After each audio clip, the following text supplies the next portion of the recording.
Selamat datang di mata kuliah Hukum Bisnis, pertemuan ketiga dengan topik Badan Usaha bersama saya Irma Paramita Sofia. Pada pertemuan ini, capaian pembelajaran adalah bahwa setelah mengikuti perkuliahan, mahasiswa diharapkan mampu mendefinisikan badan usaha. Ada 3 subpokok bahasan, yaitu firma, kemudian persekutuan komanditer atau CV, dan perseroan terbatas. Pendahuluan. Dalam menjalankan sebuah kegiatan bisnis, para pelaku usaha harus atau memerlukan wadah atau tempat untuk menjalankan aktivitas bisnis mereka yang dijalani. Hal ini penting ya, karena menyangkut kredibilitas di antara partner usaha dan juga para pelanggan. Kemudian pengertian dari usaha itu sendiri adalah suatu tindakan, perbuatan, atau kegiatan di bidang perekonomian yang dilakukan oleh pengusaha dengan tujuan mencari keuntungan. Tempat usaha atau biasa disebut dengan perusahaan adalah setiap bentuk usaha yang melakukan kegiatan secara tetap dan terus-menerus dengan tujuan mencari laba. Dan secara hukum bisnis, perusahaan tersebut harus memiliki legalitas agar dapat dipertanggungjawabkan di muka hukum. Perusahaan adalah setiap bentuk badan usaha yang menjalankan setiap usaha yang bersifat tetap dan terus-menerus, di mana ia didirikan, bekerja, serta berkedudukan dalam wilayah negara Indonesia dengan tujuan mencari keuntungan laba. Itu merupakan definisi perusahaan menurut Undang-Undang Nomor 3 Tahun 82 tentang wajib daftar perusahaan. Faktor-faktor yang menentukan jenis usaha berdasarkan pengalaman yang saya baca, referensi yang saya baca, faktor-faktor tersebut diantaranya adalah satu, tipe dari usahanya, misalkan perkebunan, industri, perdagangan, dan lain-lain. Kemudian jenis usaha juga bisa ditentukan dari luas dari jangkauan pemasaran yang akan dicapai, kemudian modal yang diperlukan untuk memulai usaha, sistem pengawasan yang dikehendaki, tinggi dan rendahnya resiko yang nantinya akan dihadapi, jangka waktu izin operasional yang akan diberikan, serta keuntungan yang direncanakan. Lalu apa perbedaan antara badan usaha dan perusahaan? Perbedaan antara badan usaha dengan perusahaan yaitu bahwa badan usaha memakai kesatuan yuridis. Maksudnya menggunakan aspek-aspek hukum yang harus dipenuhi untuk mencapai tujuannya tadi. Sedangkan perusahaan merupakan satu kesatuan faktor produksi yang melakukan kegiatan-kegiatan produksi untuk menghasilkan barang atau jasa. Perusahaan merupakan salah satu alat untuk mencapai tujuan dari badan usaha, ya. Jadi perusahaan itu alatnya untuk mencapai tujuan dari tempatnya itu adalah badan usaha. Dan satu badan usaha bisa saja memiliki beberapa perusahaan untuk mencapai tujuannya. Jadi itu adalah perbedaan antara badan usaha dan perusahaan. Kemudian bentuk-bentuk perusahaan yang pertama adalah firma ya atau persekutuan firma, FA singkatannya.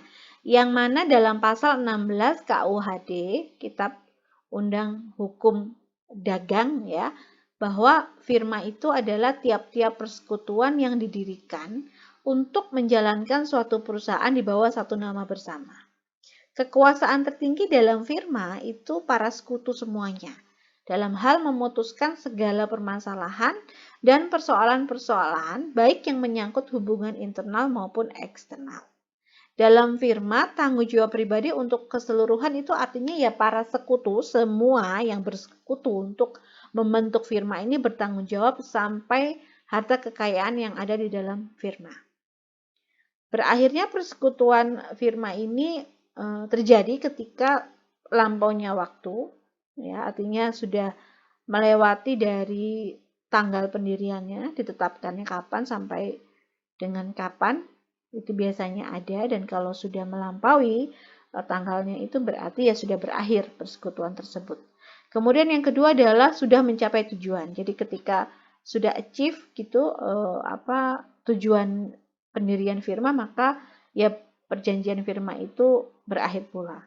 Kemudian mungkin berakhir karena adanya kehendak dari seseorang atau beberapa orang sekutu, serta adanya keputusan pengadilan negeri atas tuntutan kejaksaan. Kemudian terkait dengan jenis perusahaan yang kedua itu adalah persekutuan komanditer atau yang sering disebut dengan CV, ya. CV ini adalah persekutuan juga yang memiliki satu atau beberapa orang sekutu secara tanggung-menanggung, ya, secara tanggung-menanggung bertanggung jawab untuk seharusnya pada satu pihak atau pihak lain. Persekutuan komanditer memiliki dua macam sekutu. Yang pertama adalah sekutu kerja, sekutu yang menjadi pengurus gitu ya, yang mengurusi si CV ini tadi. Dan yang kedua adalah sekutu yang tidak bekerja atau yang tidak mengurus operasional dari persekutuan komanditer tersebut. Kemudian bentuk yang ketiga adalah perseroan terbatas atau sering disingkat dengan PT. Terkait dengan pendirian perseroan, ini sesuai dengan pasal 7 Undang-Undang PT. Ada beberapa hal yang harus diperhatikan. Bahwa yang pertama, PT ini didirikan oleh 2 orang atau lebih. Ya, jadi pendirian PT itu didirikan 2 atau 3 orang, pokoknya minimum 2. Kemudian setiap pendiri perseroan wajib mengambil bagian pada salah satu saham perseroan yang didirikan. Dan pembagian perseroan terbatas itu biasanya terbagi ke dalam 3 bentuk. Yang pertama adalah PT terbuka, TBK, yang menjual saham biasanya ya melalui pasar modal. Jadi kalau teman-teman lihat ke websitenya IDX, nanti di sana ada list of perusahaan yang listing di IDX. Itu artinya adalah perseroan terbuka. Ya, artinya yang menjual sahamnya kepada masyarakat melalui pasar modal. Kemudian yang kedua adalah PT tertutup atau private. Ya, sebetulnya kalau yang tadi adalah public company gitu, sering dengarnya. Nah, kalau yang tertutup ini private. Artinya bahwa perseroan itu modalnya ya hanya dari orang-orang yang mendirikan PT-PT ini aja. Enggak meminta saham dari publik dalam bentuk tadi pendanaan dalam bentuk penjualan saham, ya. Tapi kalau PT tertutup enggak, ya memang dia enggak jualan saham. Jadi pendanaannya ya didanain oleh orang-orang yang mendirikan PT tersebut. Kemudian yang ketiga adalah PT kosong. Ya, apa itu PT kosong? Perseroan terbatas kosong adalah perseroan terbatas yang sudah tidak aktif menjalankan usahanya dan hanya tinggal nama saja. Organ perusahaan di dalam PT itu yang pertama adalah RUPS, ya. Jadi ada rapat umum pemegang saham. Dalam rapat umum pemegang saham, kewenangan ini tidak dapat diberikan kepada direksi atau komisaris dalam hal mengangkat dan memberhentikan anggota direksi dan komisaris sampai dengan mengumumkan pembagian laba dividen serta membubarkan perseroan. Kemudian organ yang kedua adalah direksi. Ya, direksi itu ditugaskan berwenang untuk mengatur dan menyelenggarakan kegiatan-kegiatan usaha perseroan. Kemudian juga mengelola kekayaan perseroan, serta mewakili perseroan di dalam dan di luar pengadilan. Kemudian organ perusahaan yang ketiga adalah komisaris. Apa tugas utamanya? Tugas utama Dewan Komisaris adalah melakukan pengawasan dan kebijakan pengurusan yang dilakukan direksi demi kepentingan perseroan tersebut. Unsur dari perusahaan itu harus bersifat satu, terus-menerus, kemudian terang-terangan, tidak boleh sembunyi-sembunyi ya, artinya bahwa memang tidak ada sesuatu yang ditutupi dan perseroan tersebut memiliki legalitas. Jadi harus bersifat secara terang-terangan. Kemudian ketiga adalah dalam kualitas tertentu, kemudian mengadakan perjanjian perdagangan. Unsur yang kelima adalah ditujukan untuk memperoleh laba, dan yang keenam itu mengadakan pembukuan. Nah, di sini nanti fungsi dari akuntansi ya, yaitu mengadakan pembukuan. Kemudian terkait dengan persekutuan, ya, di sini ada persekutuan perdata, yaitu persekutuan yang dibentuk atas suatu perjanjian di mana dua orang atau lebih mengikatkan diri untuk memasukkan sesuatu ke dalam persekutuan dengan maksud untuk membagi keuntungan. Unsur persekutuan perdata itu adalah satu, adanya in blank atau uang barang, tenaga, pikiran, dan kedua adalah adanya pembagian keuntungan. Kemudian ada juga dikenal persekutuan firma, yaitu persekutuan perdata dengan menggunakan nama bersama. Hal penting dari firma adalah satu, menjalankan usaha bersama, kedua adalah menggunakan nama bersama, dan yang ketiga tanggung jawab sekutu pribadi untuk keseluruhan. Bagaimana dengan persekutuan komanditer? Lebih lanjut terkait CV, CV di dalamnya memiliki dua sekutu. Yang pertama adalah sekutu aktif atau komplementer, dan kedua adalah sekutu komanditer atau pasif, ya. Jadi tadi memang ada dua, ya, yang melaksanakan kegiatan operasional itu aktif, dan yang tidak aktif itu disebut dengan sekutu komanditer. Apa perbedaan antara CV dan firma? Yaitu perbedaan terkait syarat pembentukan tadi, ya. Kemudian jumlah sekutunya sudah diatur, tanggung jawabnya, dan juga hal-hal yang terkait kepailitan. Kemudian untuk perseroan terbatas, di sini perseroan terbatas itu merupakan sebuah badan hukum. Karena dia merupakan badan hukum yang didirikan berdasarkan sebuah perjanjian, maka perseroan terbatas disebut dengan sebagai subjek hukum yang memiliki kekayaan yang terpisah, ya. Syarat pendirian dari perseroan terbatas adalah satu, PT ini memiliki perjanjian antara dua orang atau lebih, merupakan sebuah perjanjian antara dua orang atau lebih, kemudian dibuat dengan akta yang bersifat autentik, kemudian ada modal dasar minimal 20 juta atau 25% dari modal yang ditetapkan, dan 50% modal disetor. Kemudian pendirinya itu mengambil bagian dalam saham tersebut. Bagaimana prosedur pendirian PT? Yang pertama bahwa tentunya harus ada akta pendirian di notaris, ya.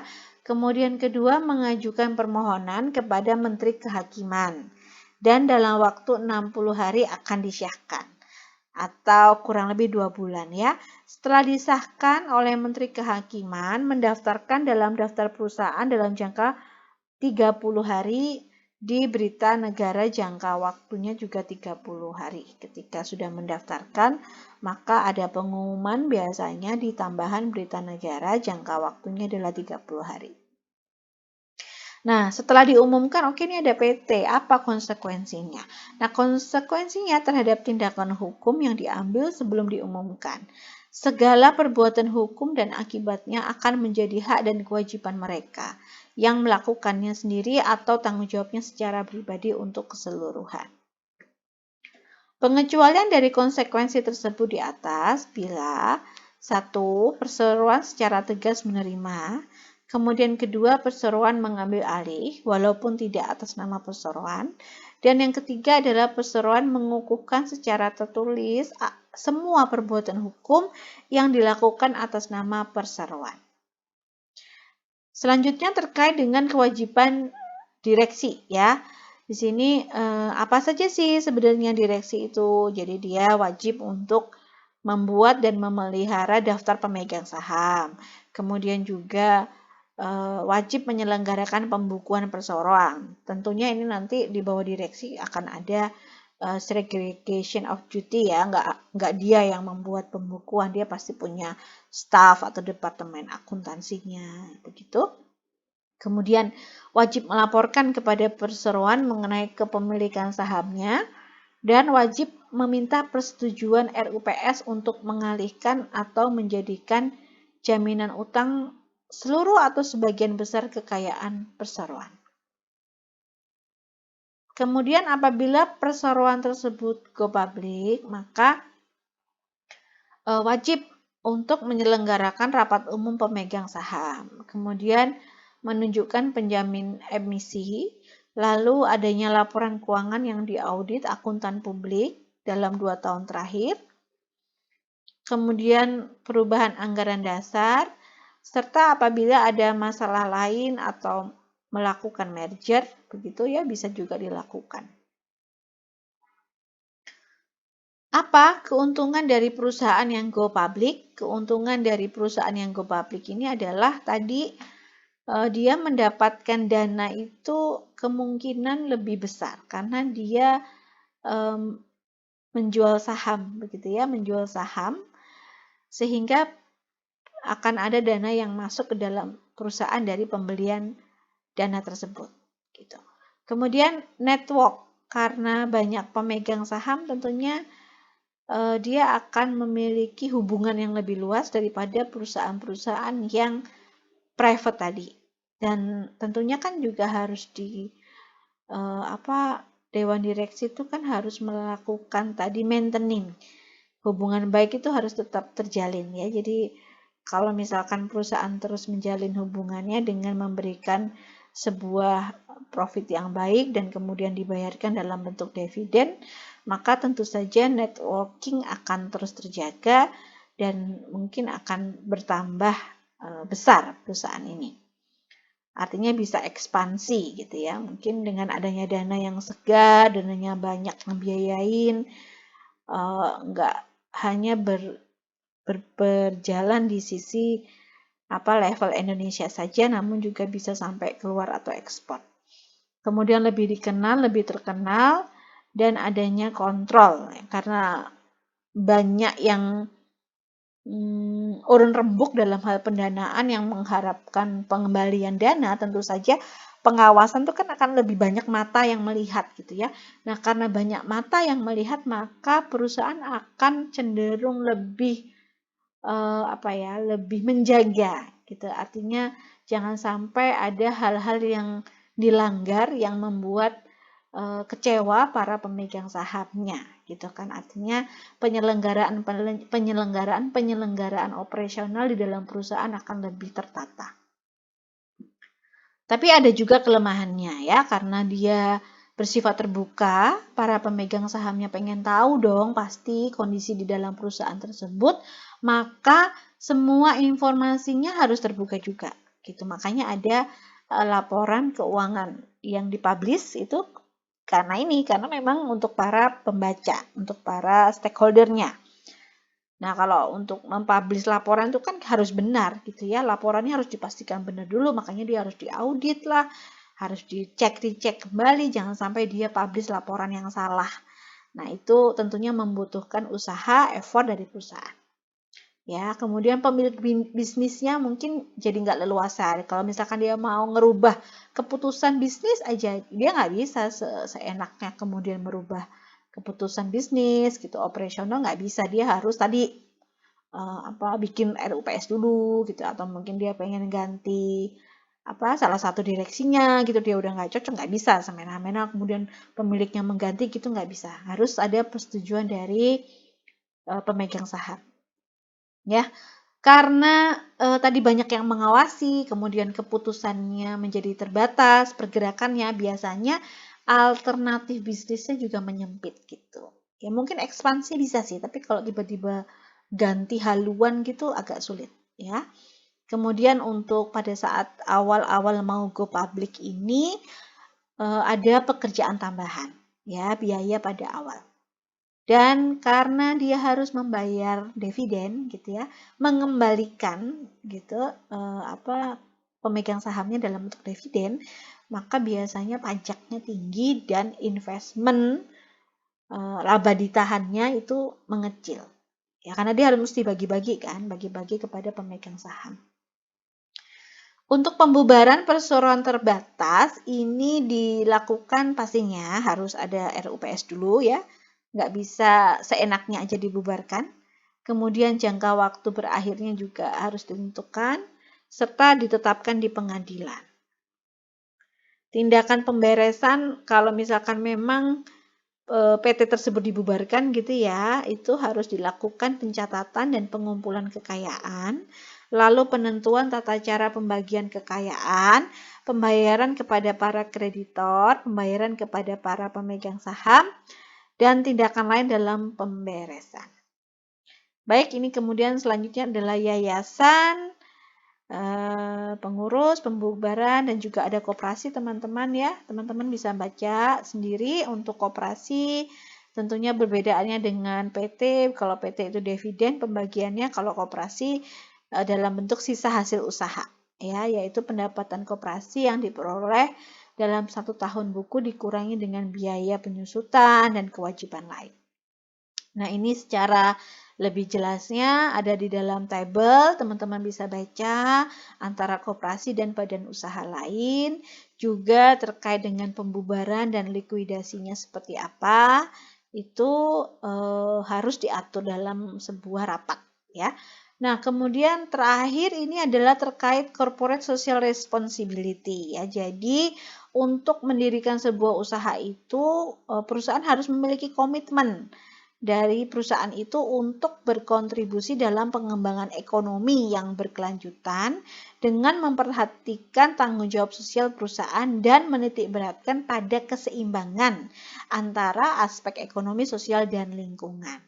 Dalam arti sempit, pelaksanaan CSR itu sejak lama sudah berjalan yang dikenal dengan community development. Artinya bahwa perusahaan itu nggak boleh hanya mikirin profit semata. Perusahaan itu harus memikirkan lingkungan sosial di mana perusahaan itu berada. Ya, itu yang disebut dengan community development. Baik, sekian untuk pertemuan hari ini. Terima kasih, sampai bertemu untuk sesi selanjutnya.